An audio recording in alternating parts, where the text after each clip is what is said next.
გამოაქვეყნა ტესტირების შედეგები, სადაც ჯერ ერთი იარაღიდან, რომელიც იყენებდა პირდაპირ შეფრქვევას, იყო ნასროლი რაღაცა რაოდენობა ვაზნების სიზუსტის დასადგენად, შემდგომ მოხდა დგუშენის სისტემის დაყენება და მოხდა შესამჩნევი, ასე ვთქვათ, სიზუსტის დეგრადაცია. შეიძლება საშუალო მსროლელმა ეს არ შეამჩნიოს, მაგრამ როგორც ხვდებით თქვენ, ხო, ჩემი ღრმა რწმენით სამოქალაქო იარაღში, ხარისხიან სამოქალაქო იარაღში, რომელიც იყენებს პირდაპირ შეფრქვევას, არანაირი აზრი დგუშენის სისტემის დაყენებას არ აქვს.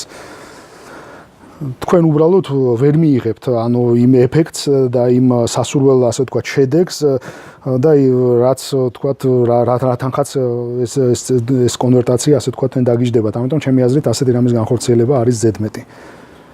გარდა ამისა, თავისთავად ცხადია, თქვენ დაკარგავთ ამ სისტემის ერთ-ერთ მთავარ უპირატესობას, რაც მსროლელებისთვის, ვინც არის, ასე ვთქვათ, აქცენტირებულია ზუსროლაზე, ლულა თავისუფლად დაკიდებული უკვე არ იქნება, ხოლო პირდაპირ შეფრქვევიან სისტემაში, თუ თქვენ იყენებთ ტიპჟის, რომელიც მაგრდება მხოლოდ ლულის კანჯზე, თქვენ იღებთ სისტემას, რომელიც არის სისტემას ავტომატური იარაღის, რომელიცაც გააჩნია თავისუფლად დაკიდებული ლულა და ეს არის ძალიან დიდი პლუსი და ჩემი აზრით და ჩემი რამდენადაც ჩემთვის ცნობილია, ეს არის ერთადერთი სისტემა, რომელსაც სადაც შესაძლებელია ტექნიკურად გამოიყენო თავისუფლად დაკიდებული ლულა. ჩემი აზრით, ამაზე უარის თქმა, რაღაცა ისეთი მითიური სარგებელისა, რასაც გულს მოაქვს, ამაზე უარის თქმა, ჩემი აზრით, არ არის მიზანშეწონილი და ეს ფული იქნება ყველა დახარჯული ფული.